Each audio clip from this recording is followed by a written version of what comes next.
Hello, good evening, everyone. Thank you for being on time with us this evening. Those of you that are here with me at this time, to bow your heads with me in prayer. Heavenly Father God, we come before you, thanking you for your presence with us throughout the day that allowed us to safely come to this point.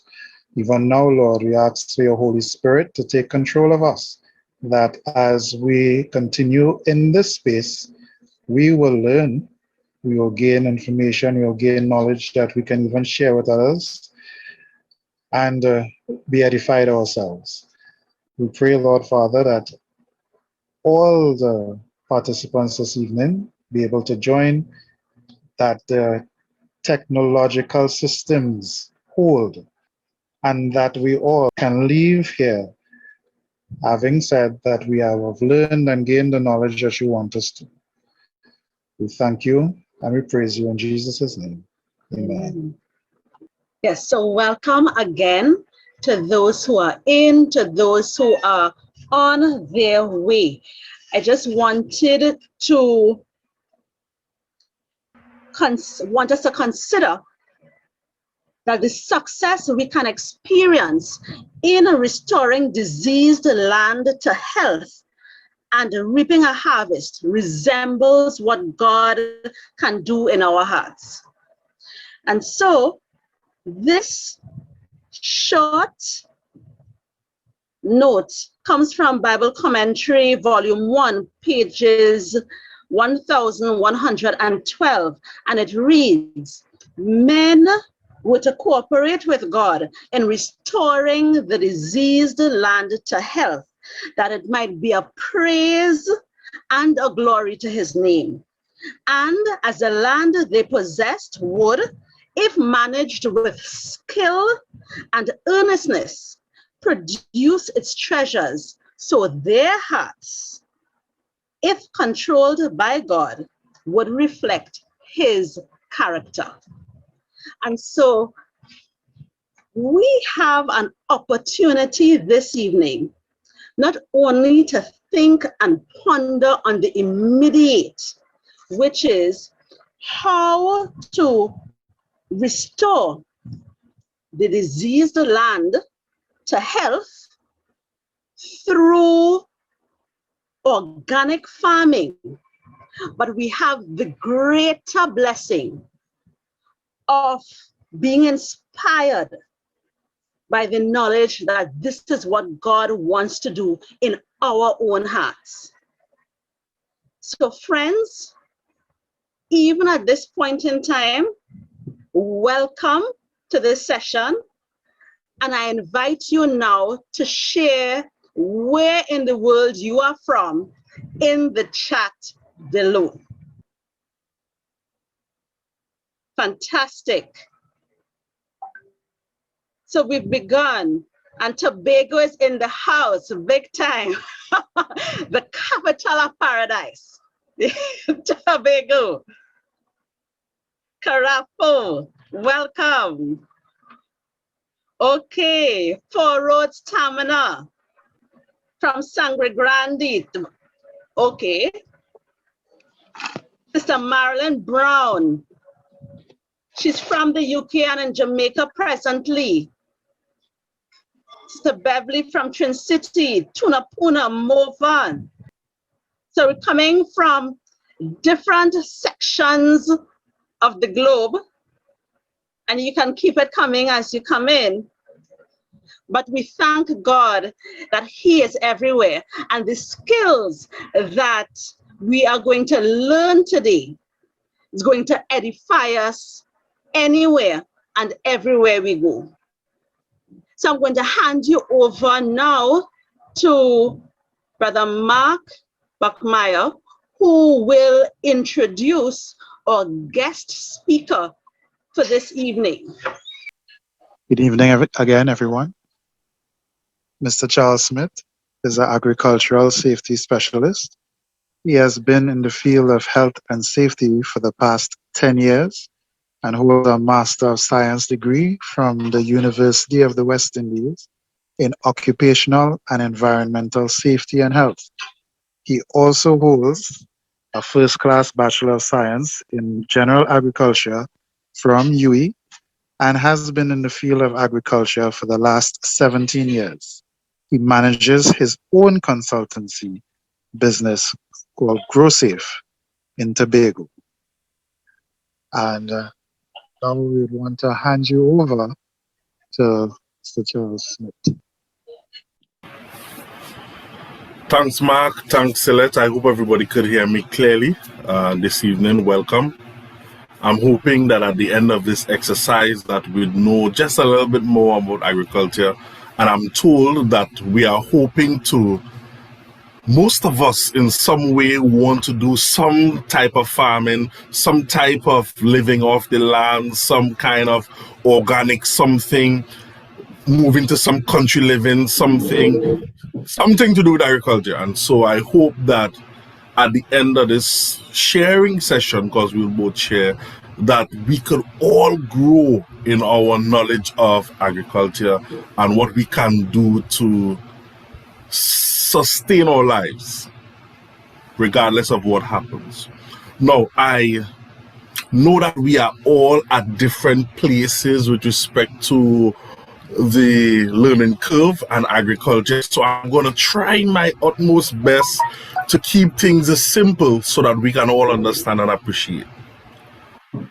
If I'm using terminologies that you do not understand, you can unmute your mic, interrupt me, and ask me to explain, and I will do my best to explain. Because sometimes, you know, these things, we take these things for granted, that persons know what you're talking about when they may not know. And if you don't know, please don't be like that kid in the class and you're bobbing your head silently like you know what we're talking about and you really don't know. It's not going to help you. All right. So if you have something that you don't understand, please, I expect that you would interrupt me. That being said, at the middle and at the end of this presentation, I am going to give opportunities for you to ask questions, so that if there's anything that is unclear in your mind, you can write it down, and at that juncture, we can have it cleared up. I'm told that I have just under an hour to do this presentation, and so an hour is a really, really long time, and that could be really, really, really tiring. So I'm going to try my very most best to make this thing simple, attractive, understanding, and put a little energy into it. I know it's the time of the day when we just about start to wind down a little bit, but we are going to understand today and keep all energies up. I'm going to try my best. So we're talking about sustainable agriculture, we're talking about organic farming, we're talking about living off the land, we're talking about a modern approach. Why are we talking about these things? Well, in the overall global context, we need to recognize that, listen, very soon we may get to a point in our existence that unless you are growing something, you may not be able to eat. And that's just the reality. And so I know that all of us are interested in some way of being able to create some kind of farm, some kind of something that will be able to sustain us. So what I want to do today, I'm not going to get deep into agronomy and physiology and those sort of things. I will try to create a framework in which you would want to understand the agriculture and your approach to it, so that you'll be able to create something that is sustainable. And when I say sustainable, I'm referring to the fact that you want to be able to produce something, whether it's 50, whether it's 75, or even 100% of the food that you would consume. That's what I'm talking about in terms of sustainable, meeting your dietary needs from what you have been able to produce. Now, the first thing that requires for many of us is a change in mindset. And why a change in mindset? Well, I would tell you, you see, I love pizza. I love pizza. Eating pizza, my children love eating pizza. But if I'm going to live off the land, pizza nights are going to be cut out. Because you see, I don't produce wheat in Trinidad and Tobago, so there'll be no flour of that type. we won't be producing mushrooms to put on that pizza, mushrooms that I love so much. Cheese are going to be a bit far-fetched because, you know, getting the milk from the cow and then curdling it and all of that, unless it's fresh cheese or some kind of almond cheese or something, cheese is going to be out of it. And even ketchup. Ketchup, it's going to take a while before I acquire the skills to make ketchup that can really taste okay. And so when we start disaggregating the things that we eat, right, we would need to come to the mindset that some of the things that we currently enjoy, the taste of, may have to change. You may have to use coconut milk and almond milk to make cheese, and the cheese is going to taste a little different, so your pizza is going to come out a little different. And if you share it with your friends who come over, they might think it's a little different. You know, the lasagna that you might want to make, or the basmati rice. Well, we're not thinking about basmati rice because we're not growing basmati rice here, right? We're growing some hill land kind of type of rice, and it's really brown, and a lot of us may not appreciate it because it's what we may call dog rice. That's the quality that comes out. So the first thing that has to change is our mindset. We need to recognize that some of the things that we enjoy while living in our sealed houses, they may have to change if we're trying to live off the land. I'm not saying all would have to, but some would have to change. In talking about this sustainable model of farming, I am making some assumptions. The first assumption I'm making is that you actually have some land to plant something, right? That's a reasonable assumption. If you do not have some land, you may want to perhaps go into another type of agriculture, and we can have that discussion another time. But I'm assuming you have some land to plant. A good quantity of land, maybe about 5 acres or so, would be great. If you don't have that amount, that's okay. If you have an acre, we can work with that. If you have 2 lots, we can work with that, because what we are trying to do is to create a framework so that you utilize the land in a meaningful way to be able to produce or augment your dietary needs. Right, so I'm assuming that you have some land. I'm assuming that wherever you are in the world, that you get sunshine for some part of the year, a large amount of sunshine. If not, and you have to grow things indoor, then you have to buy some UV lights and those sort of things. I'm also assuming that you're going to have some sort of water source. Because if you're going to grow things for yourself, the number one thing that plants consume after sunshine is water. So you would probably need, if you're living on a homestead, you would need a pond, maybe that you would collect water in the rainy season that would last you for the year. If you don't have a pond, you may want to build a cistern below your house, a concrete structure that collects water that you can use. Or if you don't have that, maybe you would want to put up a tank farm, maybe about 5,000 gallons, 1,000 gallon tanks you'd want to put up. If not, and you can afford building a well, go ahead and do a well. It may cost you between $15,000 and $30,000 depending on the depth that you'd want to go to get that water. And it may be economical based on how far inland or away from amenities your property might be. And if not, you could always revert to Wassa water. Wassa water helps. If that's what you have, that's what you have. But you must have a source of water. And then there's always drain water and there's river water. And if you want to go that way, then we'll start to talk about water purification system. If you're going to use that water for anything other than watering your crops. So I'm assuming that you're going to have some form of water. You would need that, right? And another thing that you would need, that most of us would need, is skills.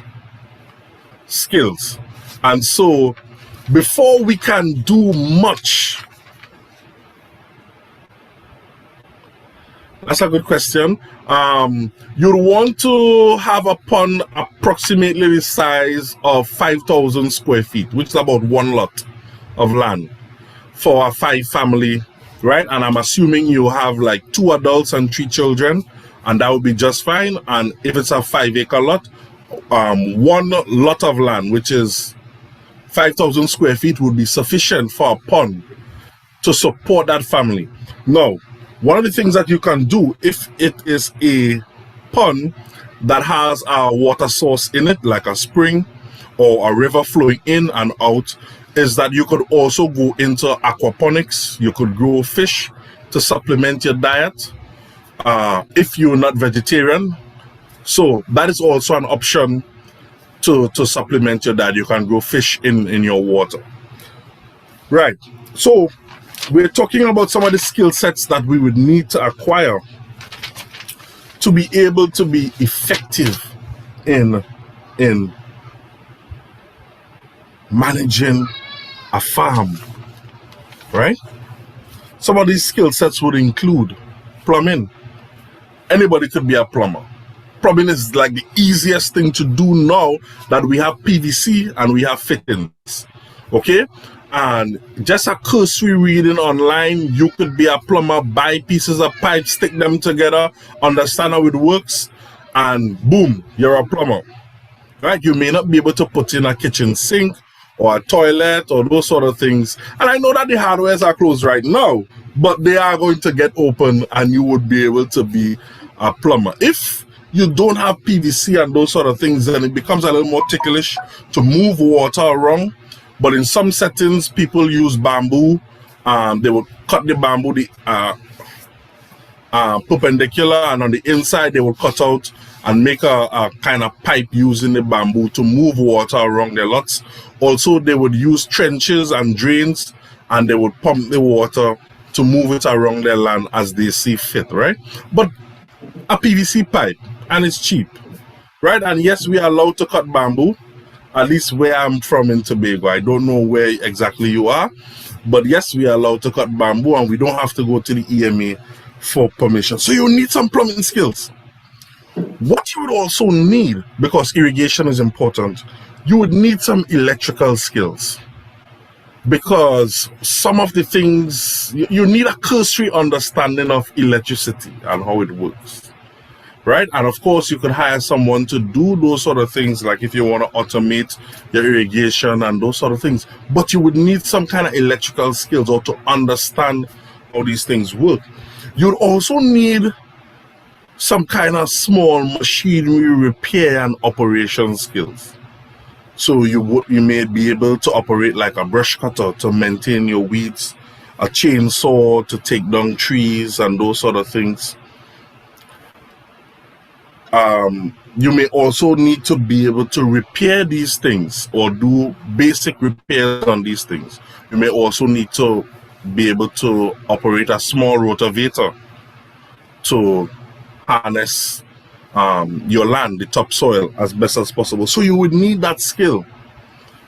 Now, you would also need a little carpentry and masonry skills to construct maybe a little bench, little trellises and those sort of things. So you would need to be able to work with your hands. If you are going to live off the land, you need to be able to work with your hands. So buy a hammer, buy a saw, knock some things together. There's one guy who says, one of my professors, he says, farmers are the doers of everything. Everybody else are specialists in the farming field. So you in farming, you have to know business, you have to know medicine, you have to be able to treat your animals with using herbs as a herbalist, you have to understand soils, you have to understand machinery, engineering, plumbing, a whole field. So basically, you would need to have a cursory understanding of these things. Even if you're not going to do them yourselves, you don't want to hire someone who would rub you blind because you don't have an idea about what needs to be done. Yes, rotary tillers are available in Trinidad. You could check TrackMac and you can check Trackmark and Trintrack. I know that there are other persons who provide rotary tillers, small rotary tillers that you could purchase, right? That's for the question in the chat. Right, so we have some skills. I'm pretending we have some skills, we have an idea. We're going out there now, we're gonna do some farming. Before we plant a single thing, we need to ask ourselves, what is the purpose for which we are planting? Are we going to sell these items to get money to purchase other food? Or are we planting to supplement our diet? If we are going to supplement our diet, then we need to take the dietary approach, which is you need to identify the parts of your diet you want to supplement, and then we're going to plant crops that are going to meet those needs. And then the excess that is produced, we're going to sell that perhaps to make some funds, or as the good Christians we are, we would give them to our neighbors. So before we plant a single thing, we need to ask ourselves that, what is our purpose? The second thing we need to ask ourselves is, where am I going to get? I already know that I have water, I have sunshine. The next thing that we need for our crop is nutrients. Where am I going to get the requisite nutrients for the plants? You see, the sun provides the energy that is needed. But just as with all of us, we need minerals and vitamins and all those sort of nice things. We need to get them from somewhere for our plants. And so the easiest way is to go to an agro shop and buy something. But we are talking about organic farming. And organic nutrients are very expensive in the agro shop. So we would want to find alternative ways, and here are some of the ways that we could go about it. If we have property and land and we have bush on it, we could do some composting. We could cut down the bush, pile them all up in one area, and add some dirt to it, add some water, and the bacteria would start breaking it down. And every 2 to 3 weeks we turn it. It's going to get very hot. We keep turning it until it breaks down, and that's going to give us a nice organic mulch in about 3 months or so that we could use, and that's going to release nutrients, slow release of nutrients. Another thing that we can do is composting tea.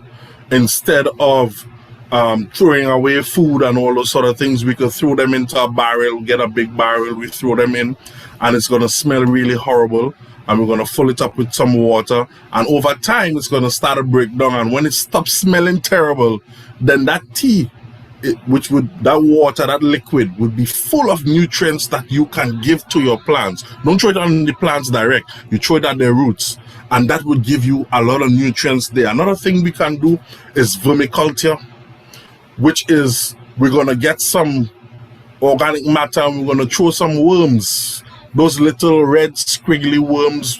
I don't know what you all call them in Trinidad, but we call them earthworms in Tobago here. Earthworms, we get those red earthworms and we throw as many of them inside here as possible. And those earthworms would eat the organic matter, and what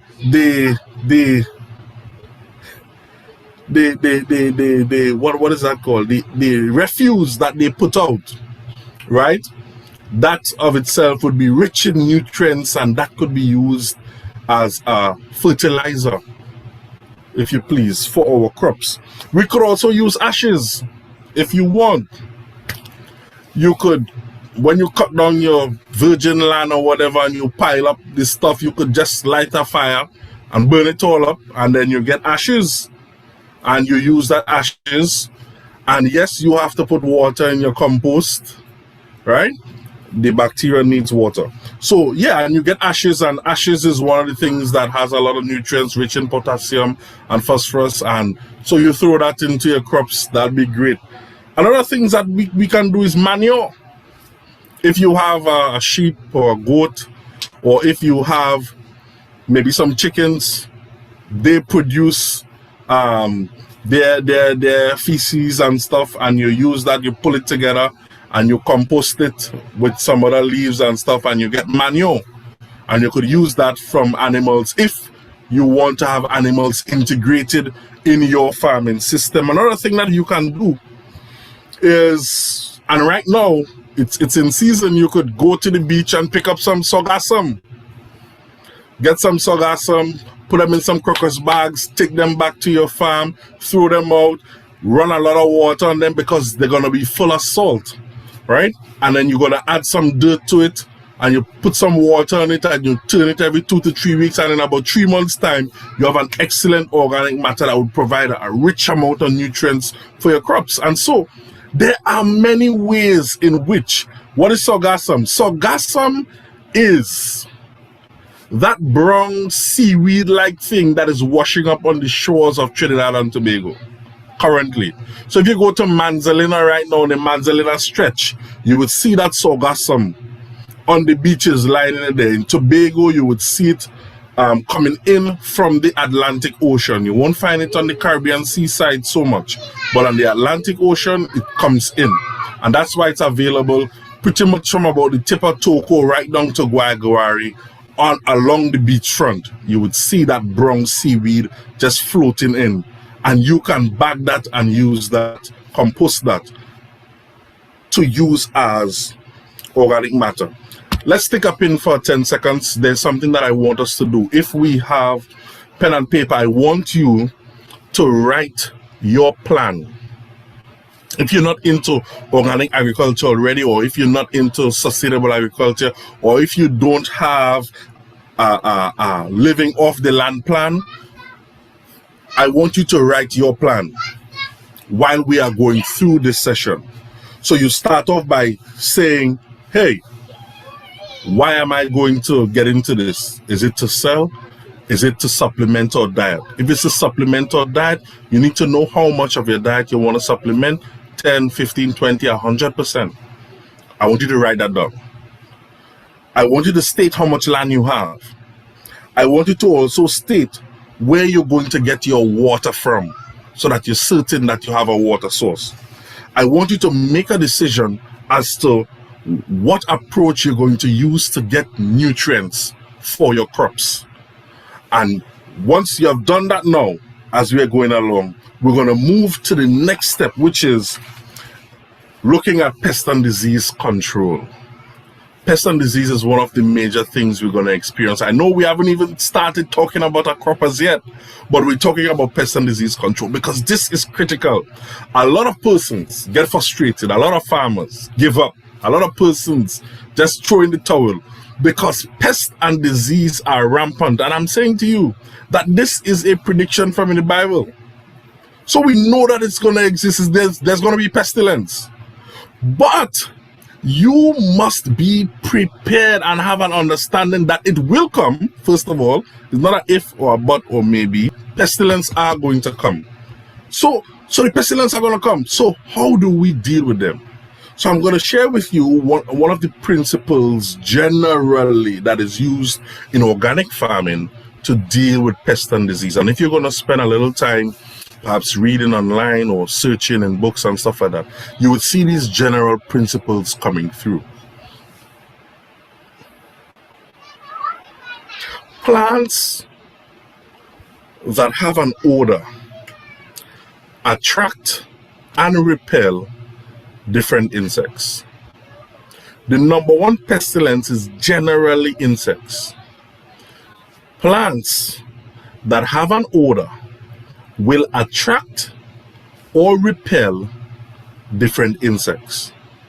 With that basic principle in mind, you would know that although it might attract one or two, like a honeybee or a honey fly, then it may repel a mosquito or a beetle. And so it is really in having a mixture of these plants throughout your farming system or close to your residence that will really assist you in controlling to a level that is acceptable the pests that would be present. Some of the plants may include mint. Mint has an odor. basil. And I know a lot of women would love to have these things around because they love to smell them. You know, basil and thyme, fennel, lemongrass that you could make some tea with, you know, chrysanthemums, what we call stinking Susie. And then there are other things that you could use as herbs as well, like garlic and onions, neem, marigold, moringa, all these things, they have odors that would attract, but they repel a lot of insects. And so you would want to have them somewhere in your garden to help keep the population down. Another thing that is used in organic farming to control particularly diseases, which is fungi and bacteria and maybe protozoa and those sort of stuff, fungus and bacteria, is basically acids and alkalines. Acids and alkalines. So, what are some of the acids that we have in our home that we can use? Vinegar.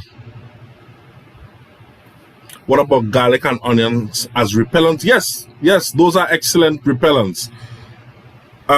Vinegar could be used as an acid to treat with bacterial infections and fungal infections. What are some of the alkalines? We have like baking soda, which is sodium bicarbonate, that could be used to control pest and diseases particularly. And persons also use saline water.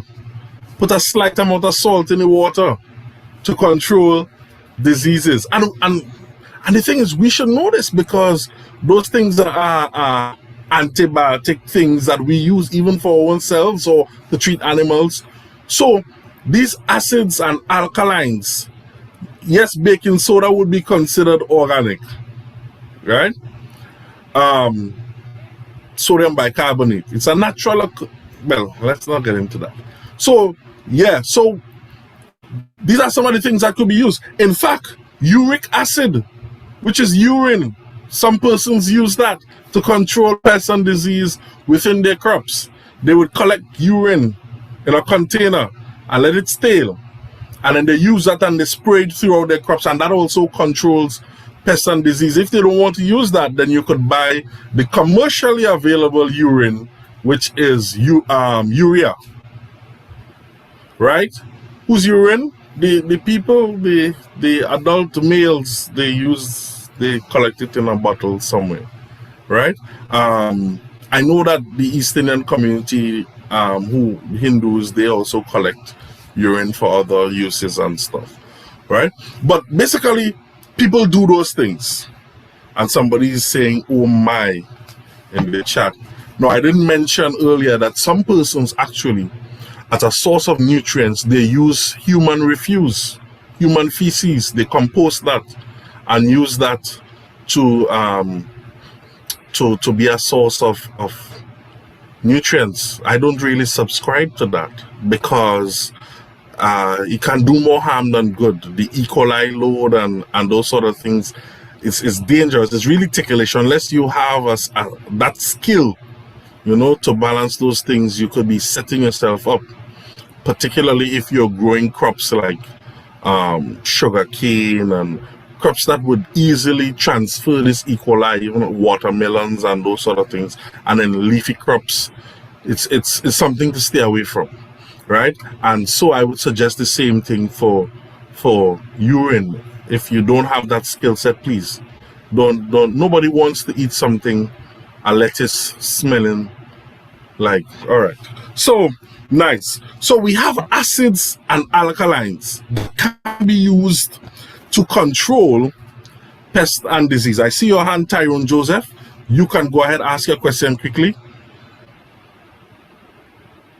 Yes, I just well, what you just mentioned there was really good, but I was wondering the balance between being willing to use maybe the chicken or cow manure versus someone, even though it really does sound kind of strange, but someone using their own refuge versus using a chicken or cow. How come that one seems more acceptable versus the animal to the human? I didn't get your question that clearly. Could you ask me again? Sorry. I was saying, sorry, I was saying, how come the animal versus the human's refuse is more acceptable from the chicken or cow manure versus what we may get from our bodies? Right. Good question. That's an excellent question. Okay, so generally, if you're doing a free range system, and a free range system is basically you have animals on your farm and they walk about normally, they eat grass and they just live their lives all happy all day long. They naturally would eat and they would dump their refuse wherever they walk. And normally it just is disintegrates or decomposes in the spot and goes back into the soil. And it seemed like a more natural process than for us as human beings. I don't think we're going to put out a load, somewhere there. Although way back they may have done that, they would go in the bush and they would. But it is seen as, our excrement is seen as something that is unwanted, that you don't want to deal with. And I can tell you from a physiological point of view that the dangers associated with human excrement versus animal there's like little comparison. Humans are like off the chart, the amount of diseases and stuff that we can carry with our excrement versus animals. And that is because particularly, and when I say animals, I'm referring to clean animals, right? Those that have the 4-compartment stomach, because the digestive process, they're eating basically grass, and the digestive process breaks it down and keeps it safe, right? Than what we would generally eat. Just confirming the presentation. Reason for planting.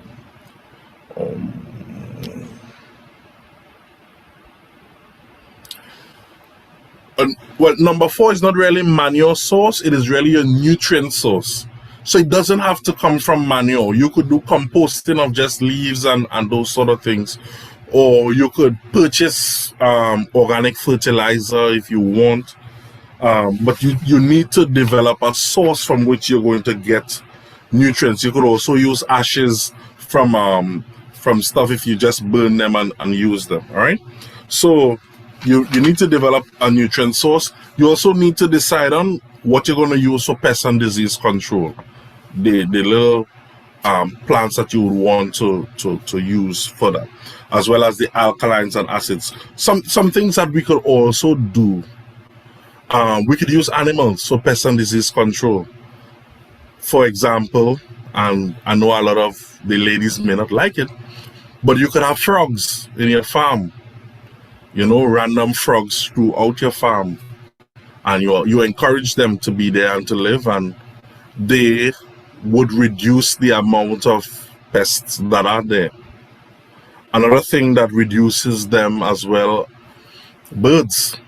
So if you want to put up a bird feeder and a little water fountain to encourage small birds to be part of your farming system, then those birds would also control the amount of insects, the grasshoppers and leafhoppers and all those sort of things that are in your garden.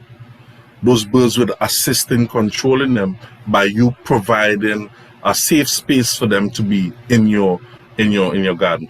It should be noted, however, that they are also going to share of your fruits while they are there. So you would need to balance in your mind how much you would really want, how many birds you really want there in your farm. But birds as well would contribute towards an integrated approach towards your pest and disease management. So you'd want to have a multi-pronged approach. Don't just try one thing. You'd want to try a multi-pronged approach in dealing with the pest and disease that you may find present in your farm. And so at this juncture, I'm going to stick a pin and ask anyone if they have any questions. I see Grace Ann Bent has a question. Her hand is up. You go ahead, shoot your question. And then we're going to take some questions here, and then we're going to move forward to deciding on, so what do we eat? Go ahead, Grace. Hi, good evening. I was asking about pest management in terms of acid or alkali. How do you determine which one you need for plant? All right, that's a good question. Grace, the truth is, at your level, it would be guesswork, right? In the morning, you would try vinegar, and in the evening, you would try baking soda. But at the microbiology level, there's something called gram-positive and gram-negative bacteria. And one would respond more to acids, and one would respond more to alkalines. So if you want to do some research into gram-positive and gram-negative and those sort of things, then obviously you would be more on point on whether to use an acid or alkaline approach. But I'm saying at our level, generally, we don't want to go into all of that. So we would would more go with a trial and error. And in that case, we would learn from it. Because if we see the little black spores there and we try the vinegar and it don't work, and then we try the salt water and we see it goes away, then next time we see that we would know, listen, salt water, let's treat with that. Right? So that it would be more of a trial and error approach than knowing for certain 100% which one would work. Right? I'm seeing somebody's also posting ladybugs will eat insects. One of the reasons I didn't mention ladybugs is because you don't have much control over that. And I'm trying to suggest things that you could influence and have control over. And I don't think we're gonna get to the point where we're gonna be purchasing ladybugs or killer wasps and those sort of things to try to control pests, right? Jeshuran, if that's the correct pronunciation for your name, I saw your hand, and then Beverly. Yeah, that's the correct pronunciation. I wanted to find out in terms of a two-pronged approach in regard to planting. So if you have land and you say probably I would like to sell first, and after probably a year or a year and a half, you say, okay, then I'll supplement.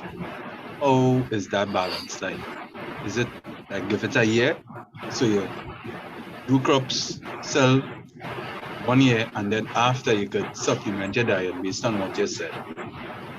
Could that be like part of a plan, a two-pronged plan for the land that you have? All right, that's an excellent question.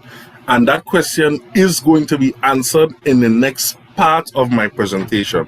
If you don't hear the answer to that question and it's still in your mind and you're unsure, then you would just remind me. But I'm certain it's going to be answered in the next part of my presentation. Beverly, I saw your hand. Yes, good evening. I wanted to find out like the mixture of your alkaline or your acids, the mixture part to like spray your plants if you realize that you have spores or anything. What's the mixture, what's the measurements? Right, so that's an excellent question, because vinegar generally, I don't know what strength of vinegar you would have, but I think it's generally like a 5% or something like that, or 8%.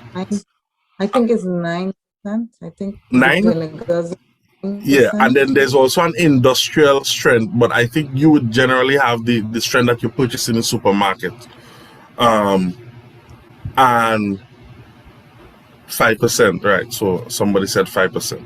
So generally, you would want to use about 10 ml to 1 liter. That's pretty simple. 10 ml to 1 liter. And a lot of these things, they use between 10 and 15 ml. So a way that you can judge it if you don't have measurements and stuff like that is that if you are going to drink that water with that vinegar in it, let's say it's apple cider vinegar, you will put sufficient so that you barely know that it's there. So if you would put a cork in a glass of water to drink, then you would want to put just about a cork would be about 10, between 8 and 10 ml, depending on the size of cork. So you could put about a cork and a little bit in 1 liter of water. For those who don't have measurements with you. But if you have measurements, it's always best, 1 tablespoon per gallon. 1 tablespoon per gallon. A teaspoon is about 5 ml, I think, and a tablespoon is 3 teaspoons. So that's the kind of ratio that you would want to use. Right? Anybody else have a question? I'm checking. Let me check the chat. Vinegar solution. Yeah, Grace, you go ahead. I'm seeing your hand. Right. Yes. What I was going to say was that one of the main problems that we have with pesticide use is that the pests, what would we say, they get used to it after a while. Right. Right? Yeah, they build up a tolerance. So, yes. So how do you integrate, good pest management with the use of only organic fertilizers? Right. Since Right. they are limited. All right, that's a good question. That's an excellent question. Yes, pests and disease, pests particularly, build up tolerance.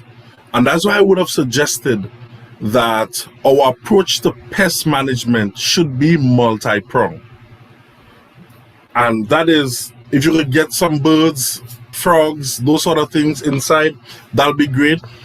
But that the plants that we use, and I suggested a whole range of plants to be used, because that is the better way to approach it. Another thing that persons do is that they would also, like for example, garlic. Instead of growing garlic, only they would crush up garlic in water, and they would use that and spray their crops. And then after they use garlic, they might use onions. They might use fennel. And you have a whole list: thyme, you might have mint, basil, stinking Susie, chrysanthemums. Neem is something that is particularly good for fungi and bacteria, right? Neem and neem oil.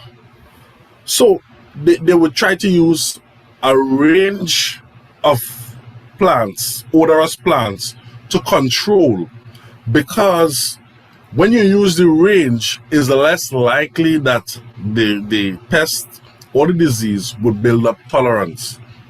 If you only use one, if you say garlic does work, but you plant garlic right through your garden, then after a while you would recognize that garlic isn't so effective against certain things, and then others of themselves would start to get accustomed to the garlic as well, and the garlic wouldn't be as effective. So yes, you would want to use a range in your pest management. Another thing that you can use traps for certain types of insects, but that would require you to use poisons.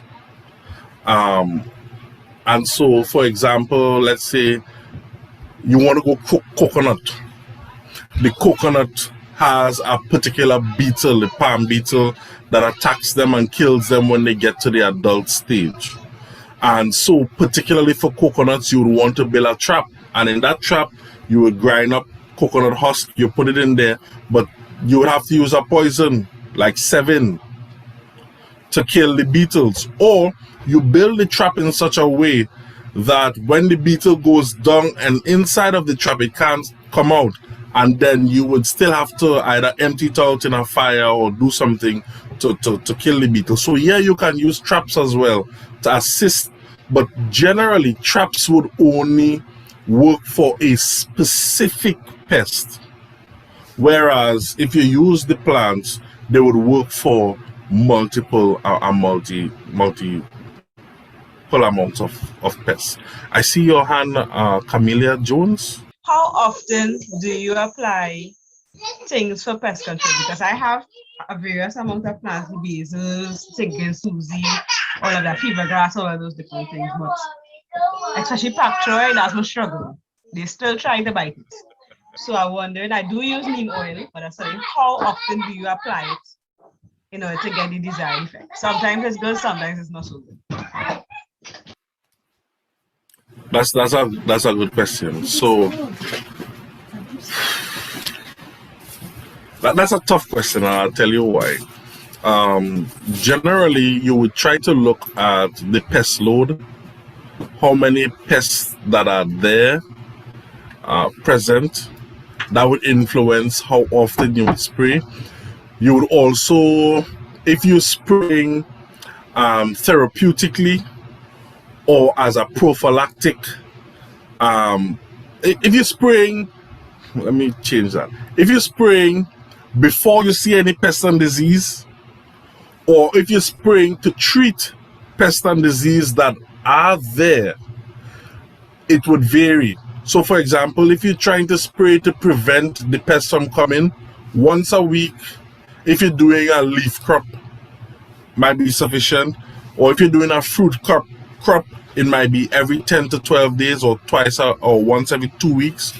But if the pest is present, you would want to spray more often. You might want to spray every 4 to 5 days. So it varies based on what you're trying to do and also on the pest load. What do you deem acceptable as the pest load?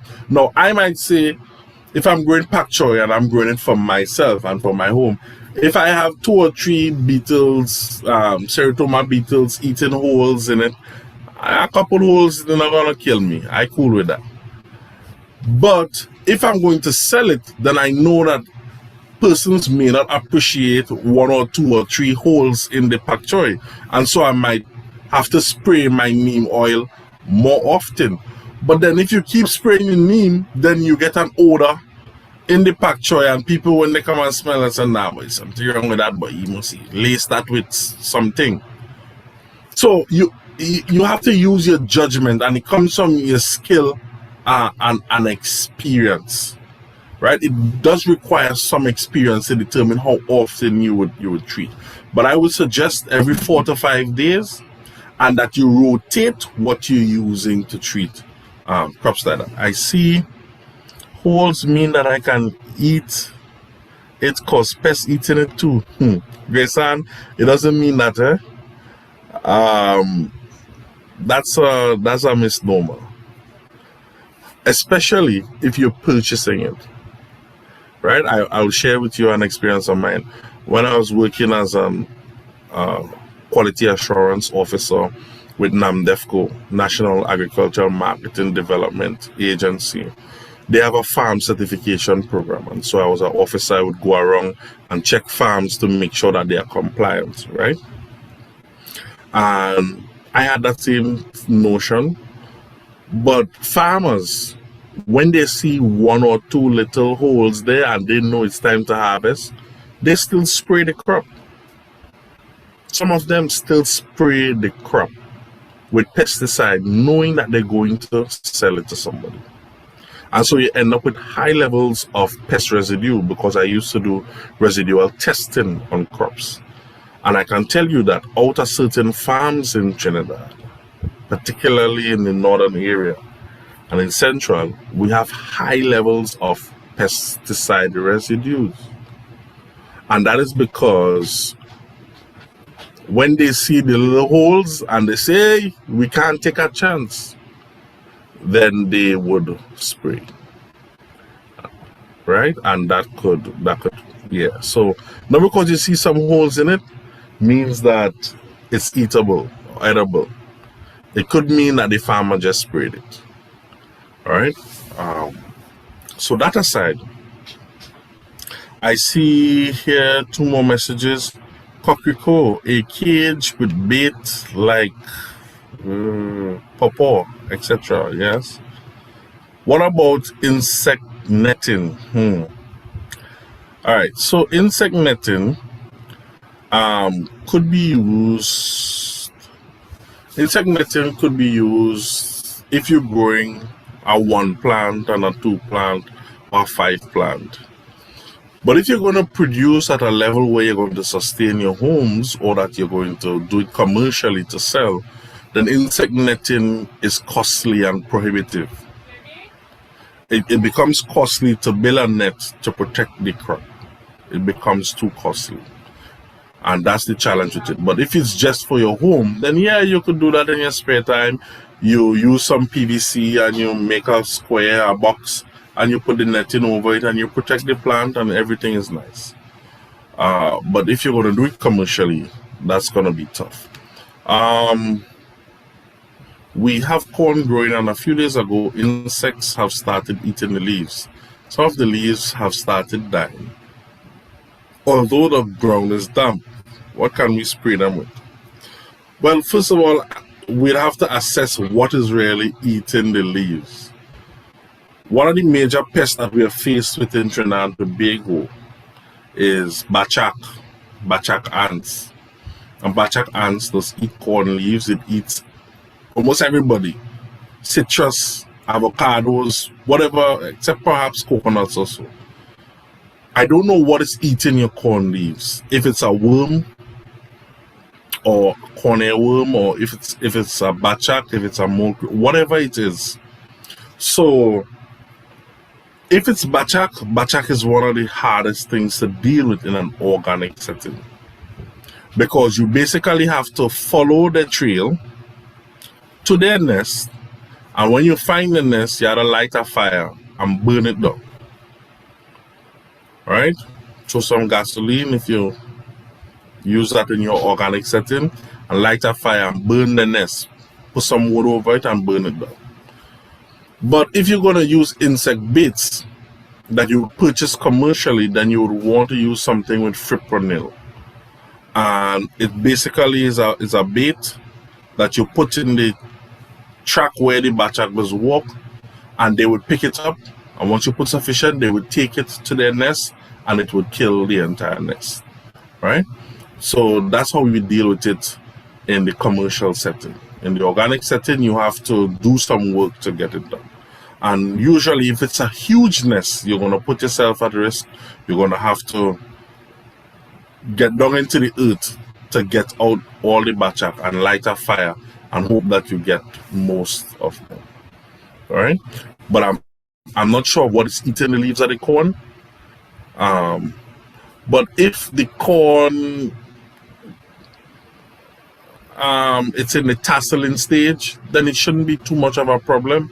But if it's young and the leaves are being eaten, it would be a problem, right? And you would want to solve that. You would need to decide to yourself what is an acceptable amount of damage that you're willing to tolerate. Add to your faith, and I'll take that as the last question before we try to push on, because it's 7 o'clock, right? Yes, thank you. I was just highlighting someone's question, which is, our coconut trees are dying in Palo Seco. What can we do? Right. But the first thing we need to know is what is killing the coconuts. Most likely it would be either lethal yellowing or red ring disease. Those two things are the major killers right now. And one is a virus. I think the other one is a beetle that carries a virus. So it's one of those two things they could trap. The coconut industry in Trinidad and Tobago has a challenge right now because of the palm beetle, right? And that beetle carries a virus. It bores into the tree, usually when the tree is flowering. So as soon as the tree becomes an adult and starts to flower, it attracts the beetle, and the beetle burrows into the tree to live there and eats on the inside, gives it a virus, and the virus kills the tree. So the tree would just be big and strong, and then the leaves, you just see all of a sudden, they just start to turn yellow and brown, and the coconut tree basically just collapses and dies. So how we deal with that? We trap them. We trap the beetles. The Ministry of Agriculture should assist with that, but You can also search online for basic traps. There are traps available online. You may find a Malaysian or kind of East Asia, East Indian source of these traps or information, because basically they would have had a similar problem in their industry that they would have been working through, right? And they would have dealt with it, but you would have to trap those beetles, and in trapping those beetles, you would have to either purchase the pheromone that attracts the beetles and then kill them. And once you would have been able to put up a trap for every half acre to acre that you have, then after a while you will start seeing a reduction in the level of the beetles. And then once the numbers start going down, then you would secure the future of your coconut trees. I see your hand, Tetris Clement, Tetris Clement, or Tetris Clement. Hi. Sure. Good night. Good night. Good night. I don't know if you covered when you covered that subject when I was talking about the coconut trees, but you see that my coconut tree, it's flowers in, but it's been one or two coconut here, there, and everywhere. Is that the same beetle attacking them? And it's falling off. All right. So, all right, good. Not a problem. So what you are having is fruit drop and a lack of fruits being produced, and that's a nutrient problem. So one of the things that you can do, a lot of trees, maybe when they lack iron or they lack micronutrients, it causes that. And so what you need to do is to fertilize your tree. Add some, you get them some compost tea, and there's organic fertilizers that you could also purchase if you want to go that route, or give them organic matter, as well as water. Coconut trees require a fair amount of water. However, because they are monocotyledons, they're like a kind of grass, palm, their roots don't go very, very deep, coconut trees. And so if we plant them at home, oftentimes they might be a little deficient in water as well. So if you would run some water in the roots, if that is available, that will also assist in boosting the amount of coconuts you have, as well as keeping fruit set in the coconuts. Because if they don't have sufficient water, they will just drop the fruit because they can't maintain it, right? So you want to fertilize, you want to give it some more water. All right, so I know that there are a million questions, statements, but we need to push on. It's 7 o'clock. And I will try to see if I can do justice in this other part of the presentation. So, what do we eat? What do we sell? What do we eat? What do we sell? So, dietary approach. The dietary approach says that I need to look at the basic food groups that would make up a balanced diet, and that I would need to create in my garden these options for me, so that at the end of the day, I would be able to meet those needs. So we know that basically there's carbohydrates, we know that there are fats and oils, we know you might need protein sources, we know minerals and vitamins, and of course there's the optional sugars, right? Because we need a snack every now and then, you know, just to keep life a little exciting. So how do we meet our carbohydrate needs, or fats and oil needs, or protein needs, or minerals and vitamins needs? But also, am I going to produce only for myself, or am I going to produce to sell? Or am I going to continue to sell, or am I just going to start off selling to just get enough funds to do what I want to do? That's a decision that you would have to make for yourself, right? So, carbs. Carbs, my favorite thing. Carbs. No, if you search online, the Americans will tell you that you should get, that this is made up of grains and cereals. But that's a Eurocentric approach. where you would want to eat flour and barley and corn and those sort of things, cereals for breakfast, right? But we're from the tropics, so we have different options available to us. So we would want to plant things like cassava and sweet potato, dasheen, maybe some bananas, plantains, breadfruit. These are some of the crops that we would want to use to supplement our carbohydrate diet.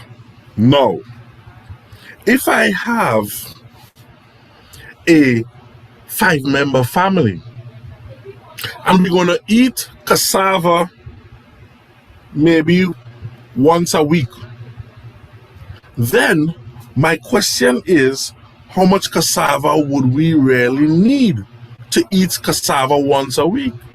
Each person, a good ratio is 1 pound.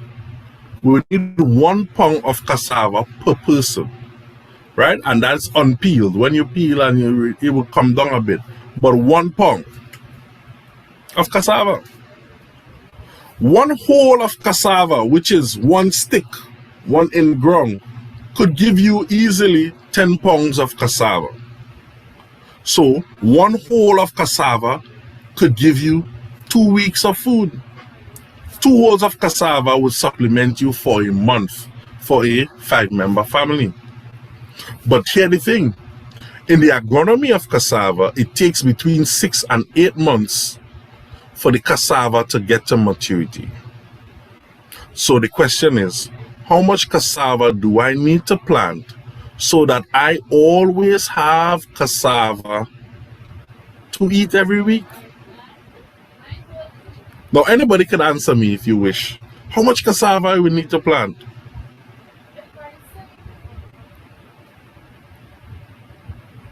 Ten, 9, 8, 7, 6, 5, 4, 3, 2, 1. Right, since nobody's answering, I would tell you. So basically, 2 wholes of cassava will supplement me for a month. And if it's going to take 6 to 8 months, then I need 2 times 6 or 2 times 8, which is 16 wholes of cassava. And I would need to plant 2 wholes every single month. Every single month, I just need to plant 2 wholes. Because 2 wholes would give me 20 pounds of cassava. And each week, my family is consuming 5 pounds of cassava. That is how you approach for yourself only.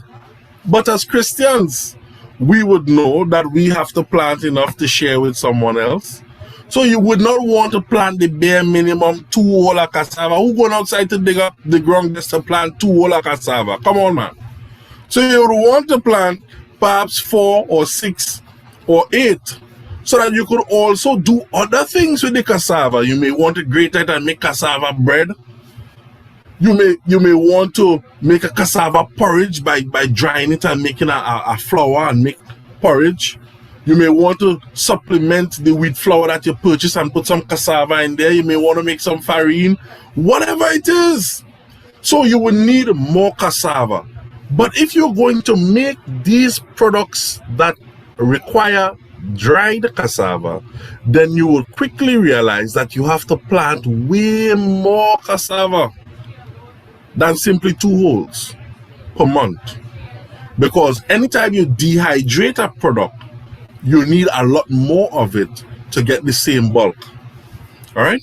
So that's how we'd approach deciding the cassava, how much cassava we need. Now, if it is that I'm going to sell cassava on the market, then I know that, listen, only 2 to 3 sticks will be reserved for my family. And if I plant 40 wholes for the week or for the month, then I know that that is my lanyard that I would be able to sell out of so that I can get some income. You would do the same thing for sweet potatoes or dasheen, right? But if you're doing, let's say, bananas, and you're growing bananas for the green green fingers, fig, banana, green ones, or green plantains, then we have to understand the agronomy of the plant. The first thing that you need to know is that a banana pseudostem or the banana tree only produces one bunch of banana. One bunch, singular bunch. And it generally takes between 8 to 12 months to produce one bunch. So if I want a bunch of banana every month, then I need to plant a banana plant so that I have banana in different stages every single month. So I should have a minimum of 12 trees at any given time in different stages to be able to have bananas every single month, to grater them or to make a banana salad or whatever you want to do. And that is the approach you would want to take. Now, if it's going to only take 12 planting trees to take care of your family needs, then if you plant 100 planting, then you would know that down the road, you're in business. The amazing thing about bananas, though, is that bananas shoot out their own sprouts, and the banana stool would grow in stages. So every time you see a banana that is in the adult stage, you would see one in about the 5-month stage, you would see one in about the 3-month stage, and you would see one in about a 1-month stage.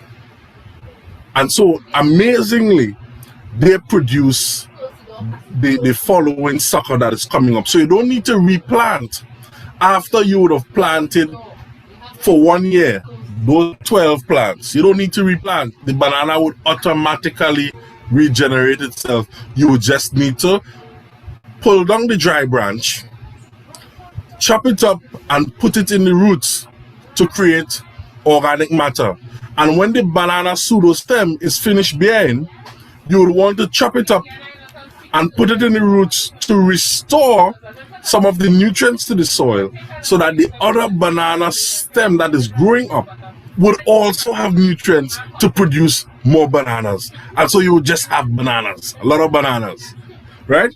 So that's to cover your carbohydrates so that you have a lot of energy, you're able to go. What do you need other than carbs? We need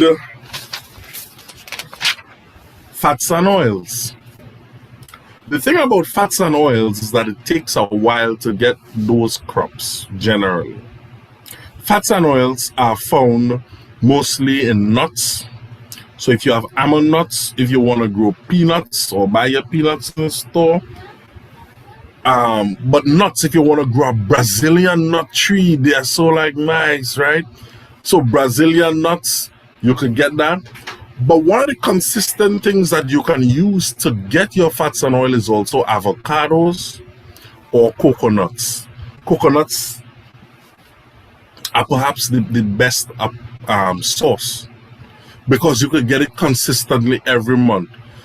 A coconut tree that is mature, a Chinese coconut as they call it, or a hybrid that would bear in 4 to 5 years, would bear a bunch of coconut every month once you treat it properly. And that bunch could give you anywhere between 8 to 10 to 15 nuts, right? And if you allow some of them to dry and you use that, you could make coconut oil. And coconut oil is great. Yes, Brazilian nuts are that expensive, $80 a pound, right? So you can grow a tree, buy a tree. Even if the tree costs you $100, it's an investment in your property. You would know that in a couple years, you would have saved yourself a whole heap of money by simply putting out that money now, right? So you could get coconut oil. So you would want to perhaps, if you have the space, plant at least 12 to 15 coconut trees on your property, right? Can a coconut tree be grown in a large pot? I've never seen it. No, not the coconut tree, the Brazilian nut. And I've not seen it grown in pots. And I've not seen it grown in pots, so I can't answer that. I don't know, but I've not seen it grown in pots, right? Another thing that we can grow to get fats and oils is cocoa that makes chocolate that women love. Yes, that cocoa can also, that is also rich in fats and oils. And when you grow the cocoa tree, it will produce once or twice a year. You harvest those, you harvest the nuts from the pods and you put them to dry, and then you grind them. And if you grind them and you make them into a ball, you can store those for like forever. They go in the fridge and they just last. So the chocolate from the cocoa tree that supplies fats, the cocoa from the cocoa tree that supplies fats also could be a source of fats and oil. But you would notice that these trees, they take a while to grow. Avocados, they take a while to grow. They could take 4 to 5 years to begin to bear, and they only grow for part of the year. How about an avocado tree for days and oil? How long does an avocado? Right. An avocado tree, if it's grafted, could take 4 to 5 years before it begins to bear. If you're growing it from seed, it could take between 5 and 7 years generally. Also, it depends on the variety of avocado, because avocado has several varieties. You have the giant types, you have Pollock, you have Lula, you have the purple looking one, you have a red one. So there are different types of avocados, right? And they generally take between 4 to 5 years to mature. However, what is noteworthy about avocados, if you want to use that as your source of fats and oils, is that depending on the variety, it bears at a different time in the year. So you would have some varieties bearing from June to August, some bear from August to like the end of September, early October, and some bear from September through to November. And so if you want to take that route, what I would suggest is that you would have different varieties on your property, so that you have avocados for 7 months out of the year, running from perhaps June down to December, rather than planting just the Pollock because it's a big variety, but you're only going to get it for 2 months or 3 months in the year. So if you want to use it as a source of fat and oil, you would want to use different varieties to supplement your diet, right? So that's your fats and oils. Then we have proteins. Proteins, my favorite. Proteins, where we build muscles, where we, and our source of protein, and I'm not a vegetarian, but I'm advocating vegetarianism here today, because vegetables are the best source of proteins for human beings. I'm just putting that out there.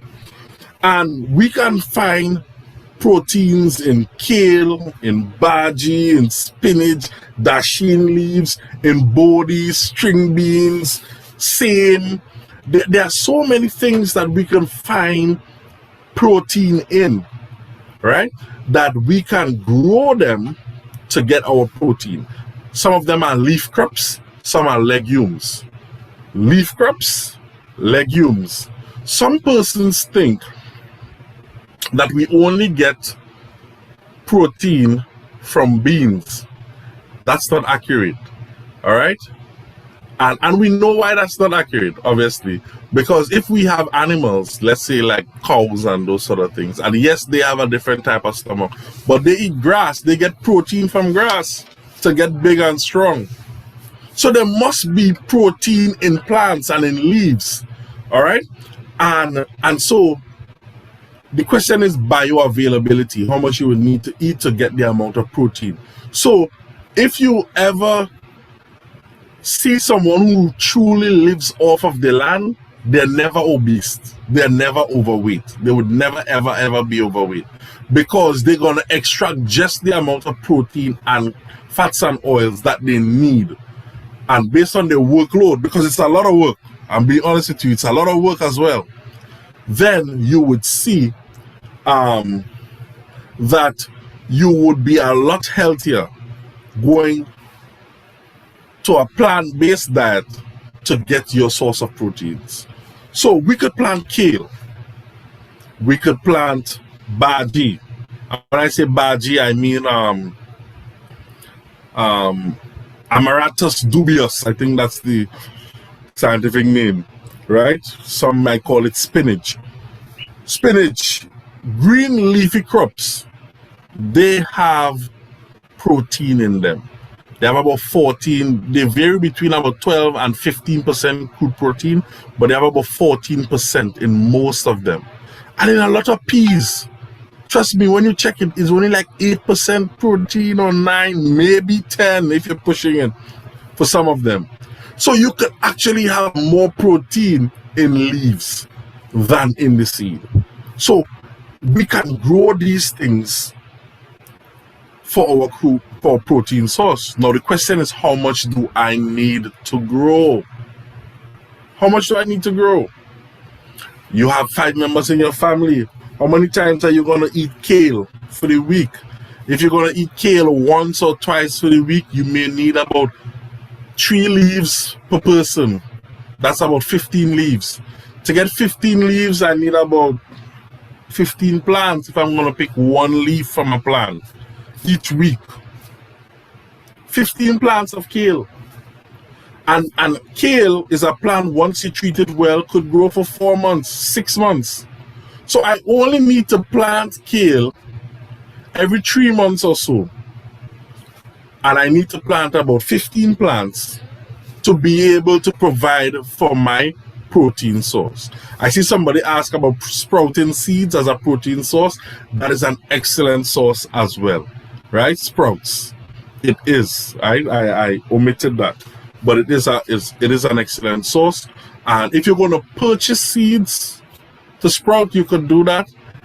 If you're living off the land and you're going to dry seeds to sprout, you could do that, right?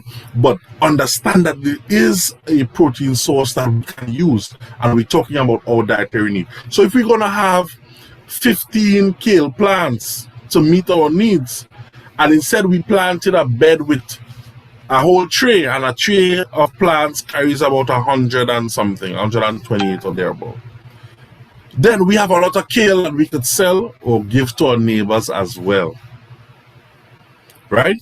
Or if we're doing it for Baji or whatever those leaf crops are, you have an idea of how to approach the quantity that you would need. You need to sit down and ask yourself, how often would you maybe want to eat this thing? How much of it is required? How long does it take to grow?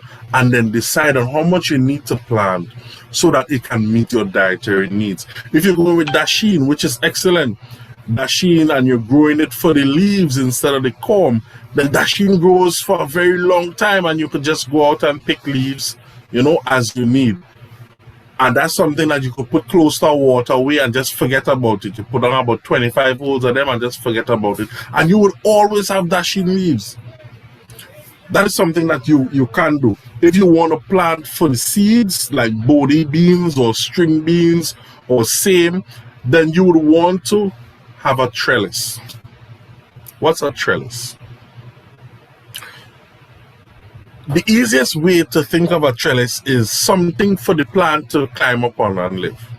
So if you cut a piece of bamboo and the bamboo have the parts going out like that, then you could have the body just spring up on that and grow. And if you have 10, 15 strings of body each week, I know you'll end up with more than that. That is sufficient to feed a family of 5 when you cut it up. And so you would think about, okay, so how many holes of body do I really need? I might need about 5 or 6 holes of body, and that would give me body continuously after 6 weeks or so. It could give me body for almost 3 months once I take care of the plant.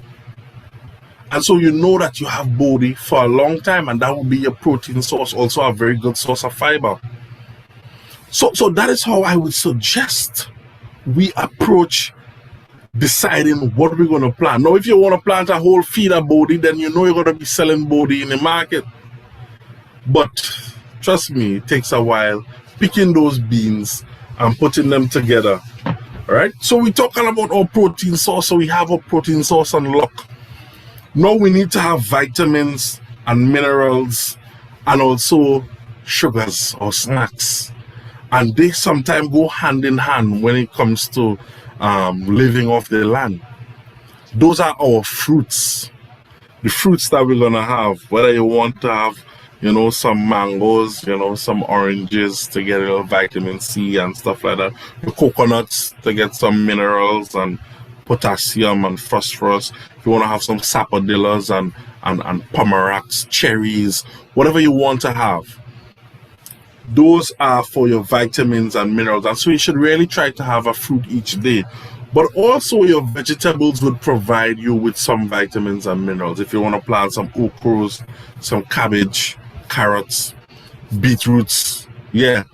So one of the good things, and it's pretty easy, is that once you have a vegetable that has color, it provides you with antioxidants and it provides you with vitamins and minerals, right? So stay away from the white stuff, right? So if you have a white cabbage, you stay away from that. The cabbage must be green. If you have radish, you know, I wouldn't say stay away from that. That has its little thing. It gives you a little, what do you get from radish? I can't remember. But I know that carrots are better. Carrots are better than radish. That's what I'm sitting about. Beetroot is better than radish. And you can eat the tops and the roots if you want. You could cut up beetroots, the leaves, you can just cut it up, saute that down, and make a salad, or you can eat that as a kind of as a choker, the leaves. So there are different things that you can do to get your vitamins and your minerals. Now the sugars in the fruits, those are great, you know, and the sugars, the source of sugar, we have sugar cane that we can use to get juice. There's also stevia leaves. There's also cinnamon tree that you could grow. There's also date palms that you could grow. So there are a lot of things that you can do to get sugar if you really want that sugar, if you have a taste for sugar. And the good thing about these natural sugars is that you don't store too much of them, so you don't get too fat. And that don't mean to overdo it, but I'm saying we need a little sugar to spice up the life. Now, I'm looking at the time, and it's 7:36, right? And I know that persons are falling off of the platform left, right, and center because they're falling asleep and all of that. But I'm saying to you, this is how you decide on what you want to plant. If you're going to try to live off the land, or if you're going to supplement your diet a little bit. Now, I have left here growing the crop, whatever crop it is, right? And so I want to open the floor now for questions. And then when the questions are finished, I'm going to speed through how we're going to grow a crop, because most of us can grow stuff. I know we can grow something, right? I'm going to speed through growing a crop so that we wouldn't be too bored with my monotony. I see your hand, Tyrone, and I see your hand, Jeshurun. So go ahead, Tyrone, ask your question. Okay, well, it was two, if I may. The first one was, are there any general tips on transplanting successfully? Maybe transplanting a seedling of 2 inches tall, whatever these may be, or transplanting a fruit tree, you know. And in addition to that question, know that there are things that take some time. Are there any organic ways that we could speed up the growth of a tree before it produces?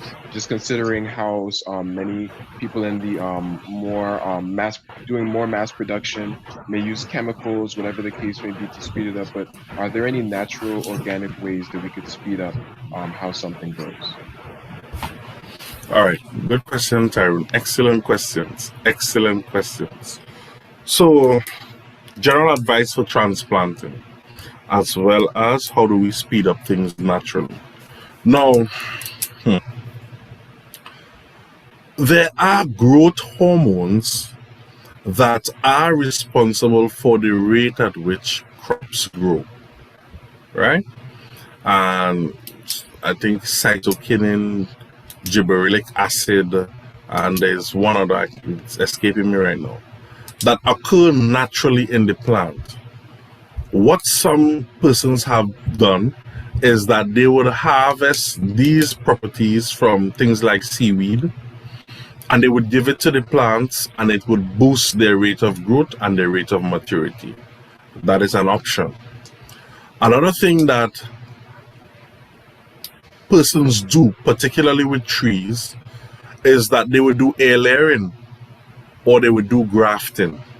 Now, air layering is the method by which you would use an adult tree that is already in existence, and you would go and you would put onto it some dirt, basically with some rooting hormones, and in about 6 to 8 weeks it's going to produce some roots, and then you cut it off and you have an adult tree and you can plant it. And that would bear in a year's time or 2 years' time, depending on the size of it, if you do that air layering.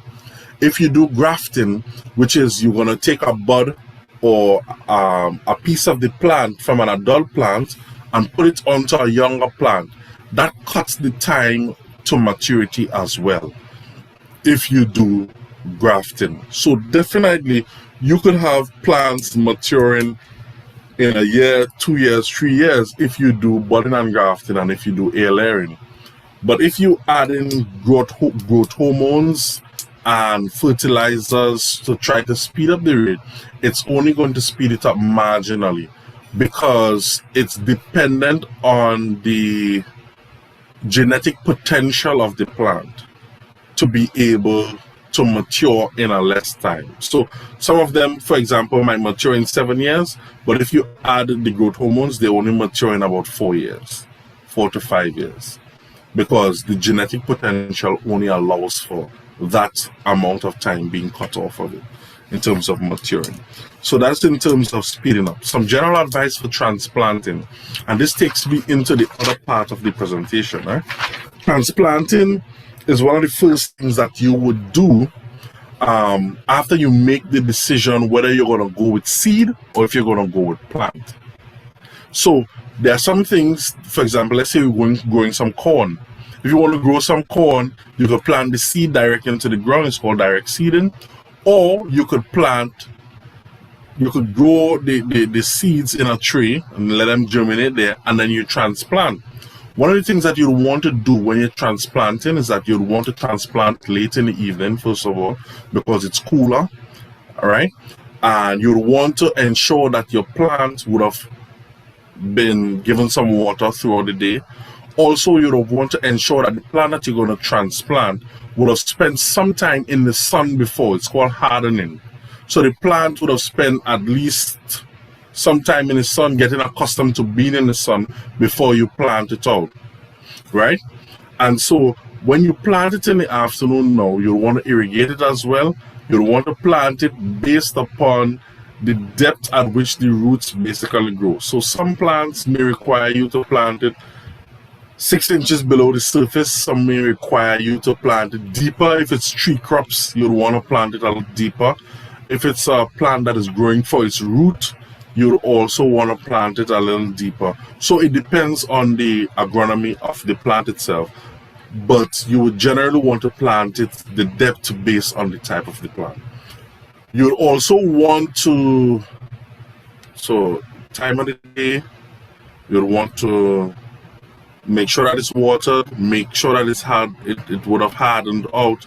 You'll also want to ensure that the ground that you're planting your crop in would have been well aerated. That is, whether you're going to dig it up with a fork, you're going to rotovate it or whatever, there must be ease for the roots to percolate, to move into the soil and grow, right? If the ground is too hard or too compacted, it might be difficult for the roots of the plant to grow out, and so you'd have stunting or lack of growth. So those are some of the things that you'd want to consider when you are transplanting your crop. Rescue the perishing. Talk to me. Good evening. That's a question. I'm not sure if you are acquainted with People's Agriculture in Cockroach Road in Arima. I think they supply organic chemicals. I want to know, do you think that is organic chemicals to use? All right. So the issue of organics, we need to understand what organic means and understand what the suppliers mean by organic. There are different meanings to organic. For example, if I produce a plant, right? Let's say corn. I'm producing corn. I throw it in the ground, it grow up, it produce some corn stubs, and I pick the corn and I take it out and I say, hey, this is an organic corn. What I am saying is that I didn't add anything to it that made it, any commercial fertilizers or pesticide or nothing like that. But the truth is, I may have grown in that same area tomatoes before, and I spray it with all kind of thing, and the residues in the soil there. Is the corn organic? No, it's not. The seeds, where did I get the seeds from? Are they a GMO source? Are they non-GMO? Are they heirloom? If it's a GMO source, is it organic? When persons are producing chemicals for use, what is the source of the chemical? Is it seaweed that was used, that was grown with inorganic chemicals? And then they take the seaweed and then they crush it up and they say, hey, this is an organic fertilizer because it is plant-based. That does not mean that it is organic. Plant-based and being organic are not synonymous, although persons don't differentiate those things. So the source of the material as well has to be organic. For the source of the item has to be organic for the item to be organic, ideally. So I'm not familiar with People's in Arima, but I'm familiar with a couple agro shops in Trinidad, and I know that they promote products and call them organic. But the source of these products, they weren't grown organically. And so I question that status as well. Now, there's also organic certification that is available outside of Trinidad and Tobago. We don't have a organic certification body in Trinidad and Tobago as yet. So if anybody says it's certified organic in Trinidad and Tobago, that is an untruth. We do not have a certified organic body in Trinidad and Tobago as yet. So nothing is really certified as organic, because to be considered truly organic, it must go through a regime. And if it is that they use chemical in a particular place before, a 4 to 5 year period must elapse before they could even test the place and make sure that there isn't any residue before they allow something to grow there and consider it organic.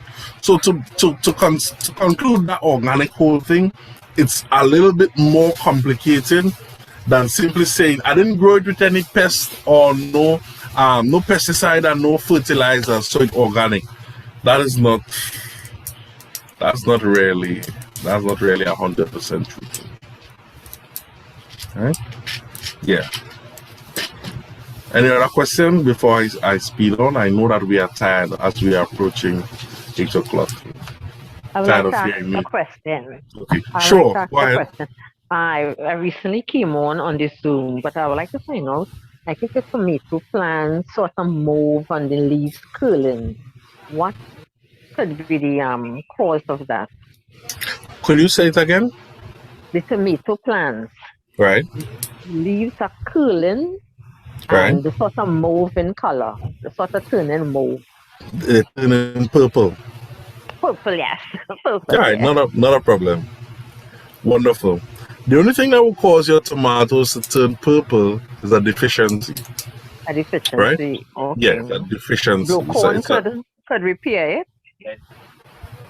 Blue corn will not repair, and I'll tell you why. Not. Okay. No, because blow corn is 13, 13, 17 plus 3, which is the NPK ratio.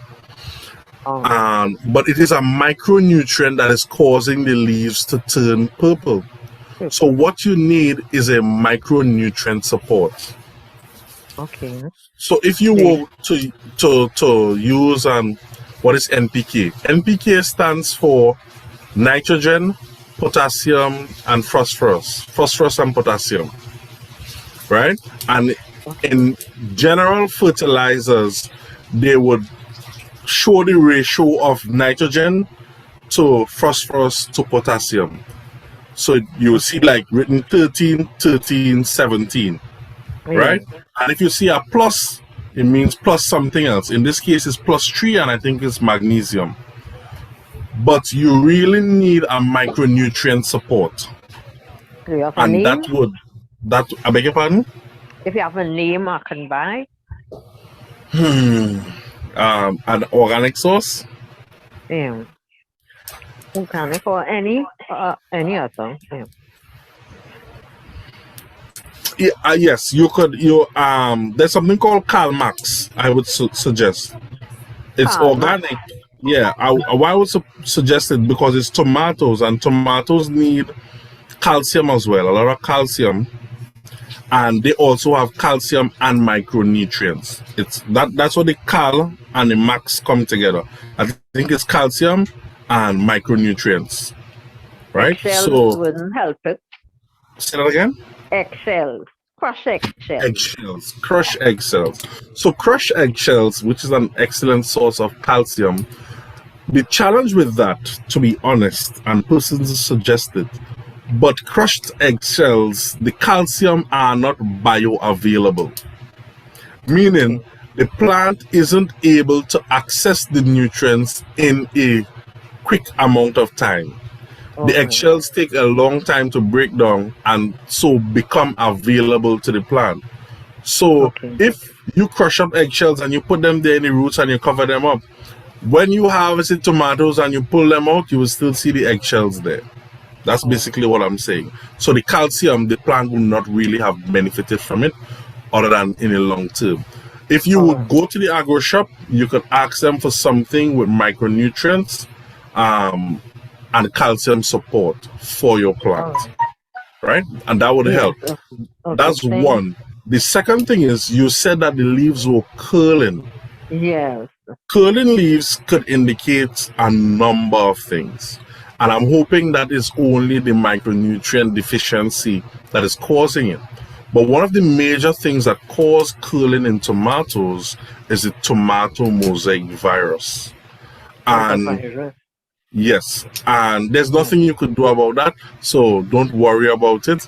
Let's just pray and hope that it is the micronutrients that is causing the problem. Cassandra, I see your hand, and then Galaxy A31.